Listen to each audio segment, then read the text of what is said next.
Towards the end of his life, his acting life, Trevor escaped humiliation thanks to the tenacity and courage of Sarah Miles.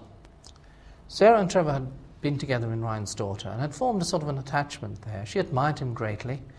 She said he had a light that transcended the black in his life, and you have to put up with the dark of people's souls to enjoy the brightness of the good side. And she was very much in awe of him, and she thought he was a well-composed, calm and compassionate man. And so this attachment had been formed, and when the film broke up and they went their separate ways, there was a certain amount of keeping in touch involved.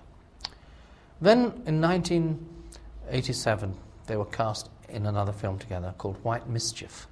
It was based upon the Happy Valley set of Kenya in the 1940s, which was a sort of a little set of very wealthy settlers who lived rather outrageous lives. There was cross-dressing, there was wife-swapping, a lot of drinking. Really at a time when Britain was at war, this was a little pocket of rather decadent people who caused quite a scandal. Sarah was cast as Alistair Jancy, who was one of the set, and Trevor played a character called Jack Soames, a white hunter and expert shot. And the story basically was about the scandal surrounding Jack Brofton, and when he killed a rival, the Earl of Hay, over a jealousy. The Earl of Hay was a notorious womanizer, had slept with Brofton's wife, and on the surface they were good friends, but beneath it there was this boiling hate between them. And the Earl of Hay was murdered one night, and Brofton was the chief suspect. He was subsequently released for lack of evidence. But they were both in this film together.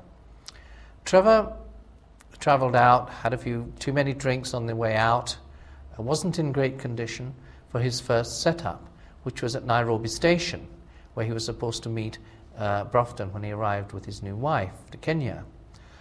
After sitting around for 6 hours in a sweltering heat and under a tent, Trevor was in no condition to film.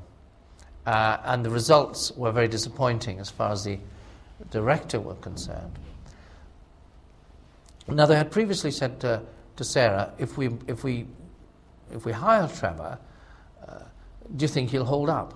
And Sarah said, yes, he will, providing Helen is there to look after him, and she'll make sure that he's on the ball.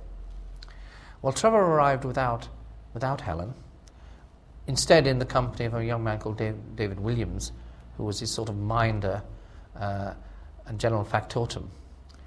And it was while David had been having 40 winks on the plane out that Trevor had sort of consumed too much alcohol. The director rounded on Sarah in the hotel in Nairobi and said, Sarah, you said he'd be all right, and he's awful. We've got to fire him. We've got to send him back to England. We haven't got the money to waste while he dries out every day. And Sarah said, well, you asked me if he would deliver, and I said he would. He's the most professional actor I know. But there were conditions. Obviously, if he's left to his own devices and his health isn't in great condition, he will inevitably cause trouble. But I believe he's fit and well enough to complete this particular role. Don't please fire him. It will be humiliating for him. It's never happened in his life before. It's a sour note on which to bring to a close an outstanding career. They said, we listen to what you say, Sarah, but we're sorry. He's got to go. That's our decision. And if I were you, I would butt out and look after your own career. Well, Sarah points out that looking after her own career is only part of what she does. She went to see Trevor, who was having a nap in his hotel room. She closed the door behind herself. She said, Trevor, we are in trouble. Oh, he said. She said, they don't think you're up to it, and I've told them you are. Oh, he said, it's like that. They're going to sack me. She said, not yet. Do you remember when we were in Belgrade and you did that promoting Ryan's Daughter, and you did that wonderful swallow dive off the high board? Trevor was an accomplished swimmer.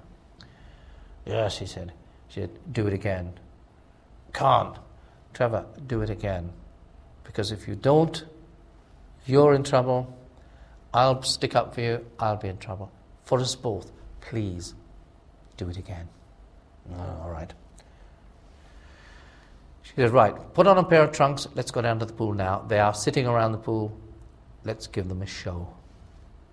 Trevor put on this rather gaudy pair of trunks and, under Sarah's direction, climbed up to the top board. She stood in the water and said, right, Trevor, go. Well, he did his swallowtail. Wasn't as perfect as it had been in Belgrade some years before. But he landed cleanly in the water, and the executives looked up. Trevor surfaced, spitting water out of his mouth. Sarah said, right, we haven't finished, Trevor. Swim between my legs. Show them what you can do. Sarah stood with her legs apart. Trevor disappeared through them, traceable through these gaudy trunks that could be seen below the waterline. And again, commanded Sarah. Trevor splashed around and got through them again. Sarah then got out of the pool, walked over to the executive and said, do you think a man who can do that can't play a small part in a film? And marched off. Trevor never received his marching orders, and he stayed on to complete the film. The film, from his point of view, was really his swan song, and he looked a spent force, certainly. But Sarah had quite courageously stuck up for her old buddy from Reinsdorfer, and had got the decision to kick him back to England out of the picture reversed. And when she was telling me this, her little eyes were sparkling. You could see that she was very pleased with what she had done. She's a very compassionate human being, and making sure that Trevor's professional record remained intact was a matter of great joy to her.